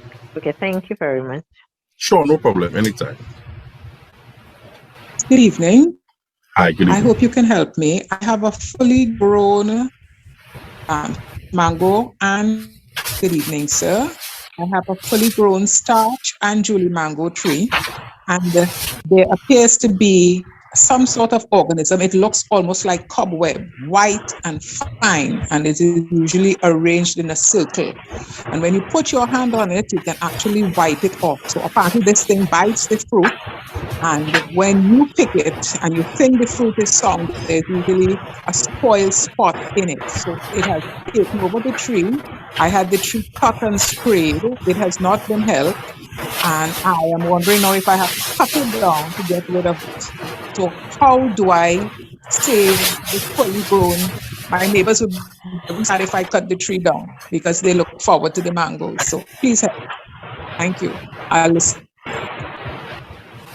Right. So you have a fully grown starch and Julie mango trees. The problem that you're experiencing is that on the fruit itself, you see a little cobweb looking thing, and then on the inside of the fruit, you get some brown spots or some black spots or a knob. You need to explain that to me. What is it exactly on the inside of the fruit? the texture of the fruit is very, very soft. So let's say you pick it half ripe, you would expect it to be firm to the touch. Like the fruit. Well, in this case, the rest of the fruit will be firm to the touch, and that area where the outside you could have seen the white furry thing, that area would be almost like mush, and it would have a distinctly different taste to the rest of the fruit. I hope I made it. Right. All right, Cassandra. I'm not 100% sure what you're describing. So what I'm going to do is I am going to put my email in I'm going to put my number in the chat, and you could message me, and I would try to get a more accurate picture so that I can respond accurately for you, right? So that it would be meaningful help for you, right? I see someone saying, how do we get rid of nut grass? Sure, no problem, Cassandra. How do we get rid of nut grass? Nut grass is called the most dangerous weed in the world. Next to marijuana, of course. It's the most dangerous weed in the world because it's extremely difficult to get rid of. Extremely difficult. Because it is propagated in multiple ways, right? It's propagated by a nut, the root nut itself. It is propagated by a nut that it sends out to the side and creates another nut that sends up. It is propagated by the seeds that come off of the plant, the flowering plant, and it's propagated by just the cutting of the grass itself. So it is extremely difficult to get rid of nut grass. If you find a solution, I'm saying to message me and I will pay you for it. And I think I could make a mint. Other than that, you have to manually pull out nut grass to get rid of it. And you have to ensure that you get rid of all the little nuts. So you have to like almost sift the dirt to get rid of these nuts. Nut grass is not really a grass, it's a sedge. And that's what makes it dangerous. It's difficult to get rid of. People spray them with Roundup and those sort of things, and it would kill the top, but they will always grow back. You could pave a road with a nut grass below it, and nut grass would grow up through that pavement. That's how evil they are. So nut grass is really, really difficult to get rid of. Galaxy A31. Yeah, hi, good night. Hi, good night again. Yes, I would like to ask something about the sweet pepper, please. Sure. I have some, I planted sweet peppers, and after, it was growing really, really good. And after it started to put forth fruits, it started to bring forth fruits. Some of the leaves on them, some of the trees, all the leaves on them were just withering. And the tree is green, it looked normal, but all the leaves has just fallen, it just withering. And then die, then the entire plant dies. Yes, it died. Yes, it died. With the fruits on it. Absolutely. Because what you would have gotten there most likely is a bacterial infection. And one of the things that they use, which is organic, they say, but they use a bacteria to deal with that bacteria. I think Caribbean Chemicals carry a product called Serenade, which is Serenade, which is a bacillus bacteria that is used to deal with that. Okay. But as difficult as it is to tell you, the truth is your plant is already dead. There's nothing you can do about it, and no, but that's it. They Unless one time they take one by one. Yeah, that's how they usually move from plant to plant, and before you catch yourself, in a week or 2 weeks, all your plants will be dead. Yeah, that's yeah. There's not yeah. I'm sorry to come across this way, but No, it's fine. yeah, that's the reality. That's the truth of the matter. If it is a bacterial infection, that yeah, So if, there's nothing. excuse me, Sure. if I use the Serenade? serenade, like, yes, before, like, the trees that is looking healthy now, if I use the stuff now, would it Yeah, put you stop might to be it? able to prevent them from coming down with the bacterial wilt. Yes. Yes. All right. Thank you. Yeah. Thank you very But much. depending on how many trees you have, you would need Uh-huh. to decide on, is it economical to do that? Because here it is, you're going to purchase a chemical Uh-huh. to treat with some plants. But if it's just 10 plants you have, and suppose the chemical costs $200 or whatever, then is Uh-huh. it economical? So that's something that you need to ask yourself. Because it might be cheaper to just buy some sweet peppers off the road and eat them than to spend that amount of money to protect some plants. And I see, yes, Mark, I agree with you. We could probably do a plant clinic session where we diagnose those sort of things, because I'm seeing a lot of diagnostic questions coming up. Okay, thank you. Sure, no problem, Galaxy A31. But what I try to do is to create a framework so we understand how we approach moving onto developing our own farming systems and that sort of things. Rescue the Perishing, then Beverly Redmond, then Grace, and then we will wrap up with the final part of this session, please. Okay, sorry, one more question, right? Sure. We have a mango tree home by us here, but every time it bears mango, for some reason the mango splits. So yeah.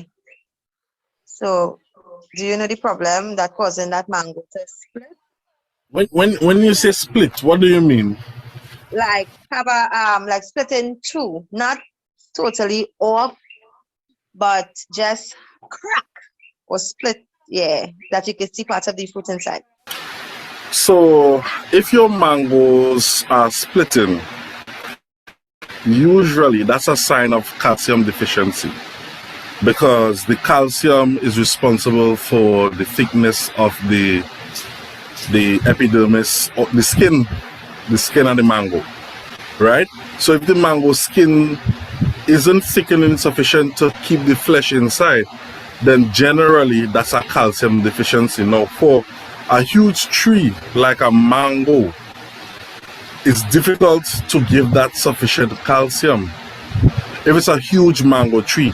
If it's a small mango tree, then you might be able to fertilize it and deal with that. So one of the things that you can do is, if you have some limestone available, you could add some limestone. Limestone is stone that they would harvest, dirt that they would harvest from limestone or calcium-based region, and they would use that to treat with that problem, right? So usually it's a calcium deficiency that will cause that splitting of the mango for persons. Beverly? Okay, I have some young citrus trees and the leaves are curling. What is causing the leaves to curl on the citrus trees? Right. Now, there are multiple things that could cause that, right? Multiple things. You would need to do yourself a favor and pick one of those leaves that are curling and open them. Now, when you open them, you could see you may see a number of organisms there. If they are little black ones, or little white ones, or little green ones, those would be 3 different types of organisms that may be causing the leaves to curl. But what is true is that it's something that is sucking the leaves that generally cause them to curl. Now, they could be aphids, it could be scale insects, it could be even mealybugs present. And usually once they go to the mid-ridge of the leaf and they start to suck, the leaf curl back on itself, and so they are hidden inside of it. So you need to check inside of the leaf, pull open one and check it. Generally, to deal with those, they use systemic pesticides. I don't know offhand of any organic one, but they would use pesticides that are systemic in nature to deal with those sucking insects that will cause the leaves to curl back on themselves. Are you seeing any black residue on the plant by chance? Yes, some of the leaves have a little black, it looked like a little black, little black spots on the leaves. All right. So, and do you see maybe some ants on the trees as well? I don't know. Do you see any ants? No, I didn't see any ants. That's something you one could time check. I saw on one of the lemon trees had something looking like a brown worm. It's a fattish. They look very slippery. I put 4 of them on one leaf. It was just disgusting. And I think it ate all the leaves, and then I don't know, we broke it off, and then the leaves sprung back up, and so I never saw that again. But then you see now that little black, and the leaves are curling. Right. So it's one of those 3 things. And why I asked if you had those black things, because that's sooty mold, and that could also encourage organisms that would suck the plant and would cause that as well. So you would need to open the plant and look for those things. And once you see what color it is, you could share that with any person in your agro shop, take some pictures of it, and they would be able to tell you how to deal with it. But it would most likely be a systemic pesticide. So let's put a note there for systemic pesticide one time. Okay. Because if it is a systemic pesticide that you're going to use, it means that for a prolonged period, the fruits on that plant would contain whatever you're going to spray that tree with. And so you have to know that if you spray the tree, you can't be picking lime from it next 2 weeks if it have limes to pick. But they are very small. They're still small. They're not even if they're small, because what's going to happen now is that whatever pesticide you're going to put into the plant now will translocate into the fruit. And so you're going to be using a lime or an orange or whatever it is that has a systemic pesticide in it. And so you need to be careful and ask whoever the agro shop person you're purchasing from, read the labels and make sure of the nature of the product that they're using, so that if it is a plant-based systemic pesticide, that is the approach that you would want to keep yourself safe. All right? Thank you. Grace Ann Bennett, the final question. Bent. Yes. About the citrus with the curling leaf, I have that problem as well, and I tried a concoction that I made with some neem and a bunch of other organic stuff, and it seemed to work for me, right? But the question I wanted to ask was with citrus, because they seem to give a lot of problem. I have a lemon tree in the back, and it has like some brown ring spots on the leaves. So it's like the spot is brown and it has like a yellow ring around the brown spot. So I assume some type of bacterial or fungal infection, and I wanted to know if any of those, if you could probably diagnose maybe from hearing what you think it is, and how I could potentially treat it with some homemade organic fertilizer. Thanks so very much, Grace Ann. At a glance, I would think that it's citrus leaf spots, and it could be caused by one of 2 things. It could be an organism that is biting the leaves, and usually when it bites it, at the point where it bites it, it's going to get brown and leave a yellow round spot around it. Or it can be a fungi, which causes that little brown spot, right? If you have a lot of citrus trees, and when I say a lot, maybe like 10 or more or so, then it may be useful to get a chemical to spray them. But if you have a few trees, I would suggest that if it's a fungi, if it's a fungi or fungus, then neem oil would do, maybe with some baking soda, right? But if you would want to use 5 milligrams per liter. Can you repeat that, please? Yeah, if you're using, if it's a few trees that you have, you would want to use, you could use some like neem oil with baking soda, right?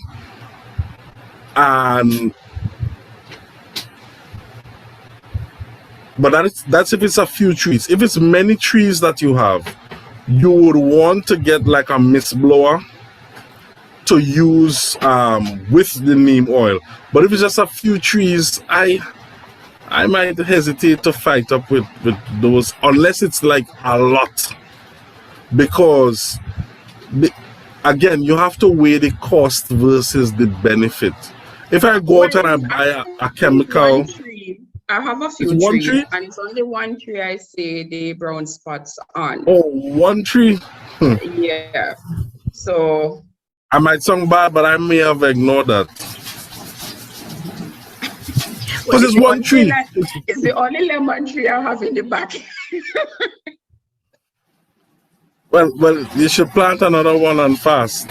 But I would say look at the stem of the lemon tree as well, because a lot of lemon trees suffer from tristesia, and it shows up as browning spots on the lemon. So check the bark of the tree going up and see if there's something biting the bark and it's affecting the leaves as well. That's one of the things. But lemon,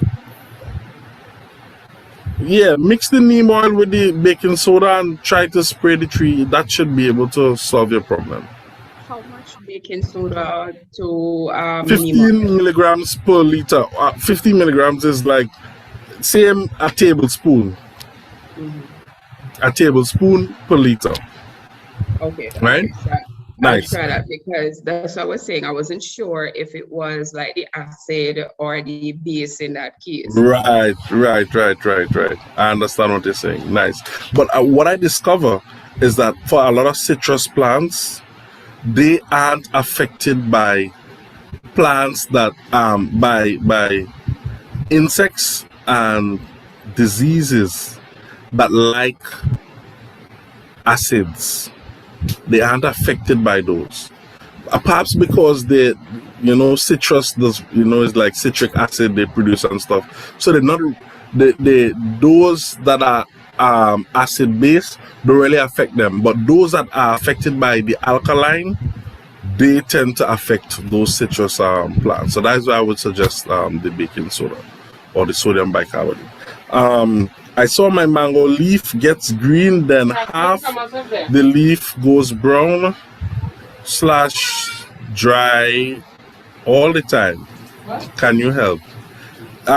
Is this a Julie mango tree by chance? The person who asked this question. Yes, it is. Yeah, I've noticed that with a lot of Julie mango trees. And what I've noticed that helps is giving the tree water. Do you water that tree?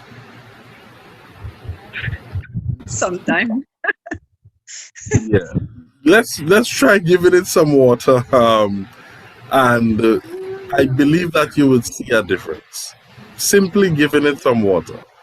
It's right?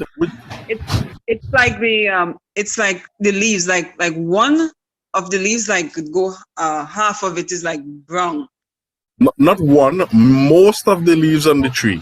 Yes, but the leaf Yes. itself is half of it, half of the I leaf, half. know, and the Oh, half yeah. is from the tip. The tip Yeah, to like yeah, yeah. halfway gets brown. Yes, and I'm saying to you, try and give the tree some water, please. Okay. And Okay, thank you. yeah, you will see a difference. You'll see a difference, right? Thank you very much. Sure, not a problem. Right, worms in the soursop is caused by a fruit fly. You have to trap the fruit flies, or you're gonna have to spray the tree for the fruit flies, or you provide an alternative. So if you want, maybe you could plant like a pomerac tree close by, or cherries or plums, and the fruit flies like those things more than they like soursop. So that's an option. You give them an alternative host, but it's caused by a fruit fly that creates those worms. So we are almost at our end. I know it's after 8 because it's the bedtime for my children, and we're talking about how to approach simply planting now. So we spoke about transplanting, but before we do that, we need to make a decision on the soil preparation. And we'd have talked earlier about trying to provide nutrients via or compost or manure or seaweed or whatever we're going to do to produce the necessary nutrients. We need to prepare the soil, which is allow for water penetration as well as root penetration as well as air. Yes, plant roots need air in the soil as well. So that's where we come to rotavating the soil if you can, or just turning it over with a fork if it's a small crop that you're going to do. And when you add the organic matter to the soil, it gives it a nice crumbly texture that allows for the plant roots to be able to penetrate and to spread out when it's time for them to grow. And so that is important. It's critical that you do that in your preparation phase. Another thing that you'd want to do, if you're going to add organic fertilizers, that's another thing that you could add at your preparation time, particularly for things like tree crops. Because, I mean, let's be real, who fertilizes trees? When you plant them, who's going to do that? Nobody does that. So when you're going to put it down is the best time to try to make that preparation for the plant. So whether you're going to have the tractor plow it, or you're going to hand plow it, or you're going to use a fork to aerate the ground, you need to do that. Right. Let me just throw in 2 things that we need to consider, and then we'll end. We need to consider weed control. And I'm not talking about marijuana here. I'm talking about how do we control grass that grows like mad, like the nut grass and so forth. There is the animal approach. In our sustainable system, we could have an animal, a cow, or we can have a sheep that would just wander from place to place and eat all the grass. And that would solve your problem. But it creates another problem because sheep don't really differentiate very well. So they may eat some of your crops as well, and that might be a problem. So this brings me to the point of zoning. When you're creating your sustainable farm system, you would need to zone. And so I'm suggesting to you that if you have a sheet of paper and you put your house in the center of that paper, you put your home there, and I'm pretending that you're building your farm from scratch, and you draw a circle around that house, then you draw another circle around that circle. In that circle, you're going to write seasonings and flowers that your wife might like and those sort of things, and repellents. So in that zone, that first zone around the house, you're going to put things like mint and thyme and sage and those sort of things. Sheep would hardly eat those things because those things have odors and they taste badly as well. Nobody's going to just go and eat garlic just so. No sheep ain't doing that. But in the zone around that zone, if you draw another circle, you're going to have your different things like your okra and your kale and your pak choy. I hate growing pak choy because it's difficult to grow. But if you want to put some lettuce inside there and some beetroot, carrots, those are the zone that you're going to grow that in, the next zone that you're going to get. And then if you go from that zone and you have another zone around it, now what I would suggest is that you protect that specific zone from animals. And then you go to the other zone, which would be your final zone. Sorry, it wouldn't be a final zone. It would be your third zone, sorry. That's where you would want to put things like your root crops and your bananas. So your plantains and bananas, your sweet potatoes, your cassavas and those sort of stuff would go in that zone around your leaf crops. And then in the final zone, you would want to put your tree crops around your house. Now, if it is that you have your house in one corner of the land and you're moving from that corner across to the other corner, you could have your house like in this one section right here. And then right here, you want to put your seasonings and stuff. Then you have your leaf crops coming about here. And then after your leaf crops, you come further, you put your carbohydrates, which is your root crops and your bananas and stuff. And then in the furthest point and around the perimeter of your property, you'd want to put your tree crops like your avocados and your bananas and those sort of things. So if you zone your plants, then you could protect it by putting a fence in and allowing the sheep to stay only with your tree crops. It's not going to hamburg the trees because they're big and stuff, and it's going to eat the grass and keep the grass down. That is an option you have. If you don't want to do that and you want to grow a lawn in those tree crops area, then you could be cutting your lawn all the time. But where you have your other crops, you would need your brush cutter to cut in between and stuff like that. So you'd need to be able to operate a brush cutter. Or you would have to use expensive chemicals like weedicides to try to control those things. But the weedicides are not organic. There are no organic weedicides. I don't care what anybody ever tell you. There are no organic weedicides. There are none. So you can't use a weedicide. It means that you'd have to manually remove these weeds, and that takes a lot of time and preparation. And you already don't have the time. So I'm suggesting that you could use the animal approach. You could grow a lawn in between and use your brush cutter to keep it down. Or if you want to use a chemical and use weedicides, that's your thing. But I'm not going to get into that.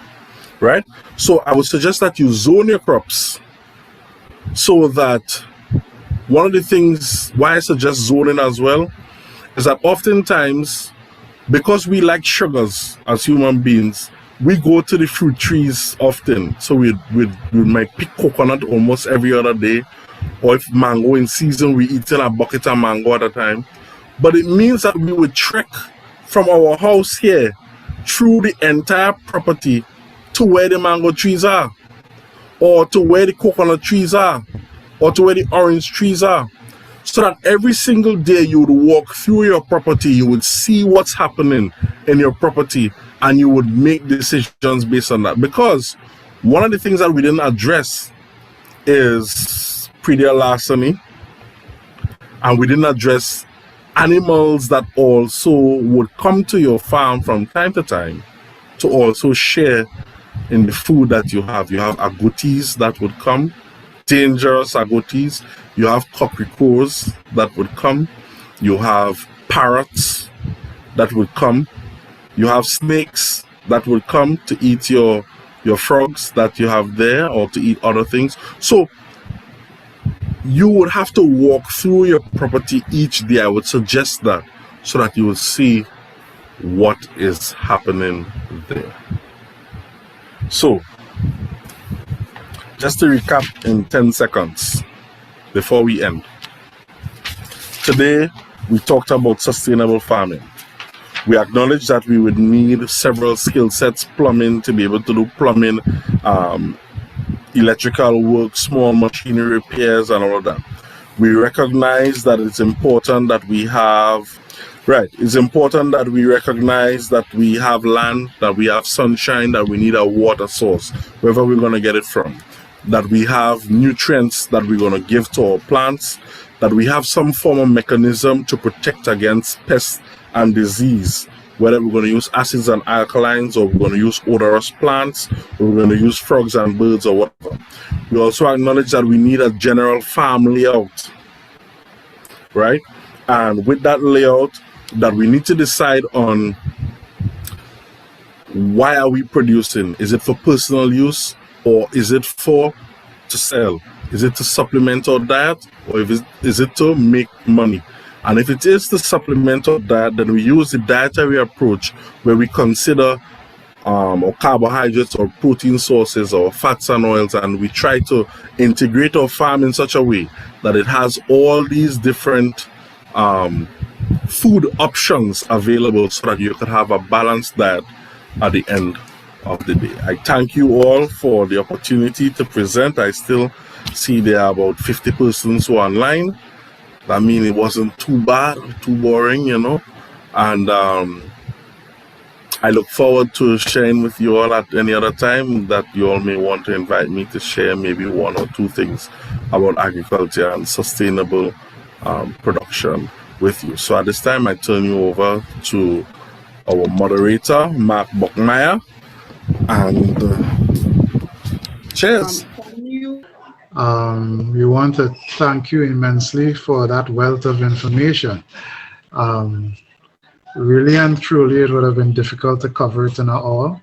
We would probably need to have 3 or 4 more follow-up sessions just on what has been presented.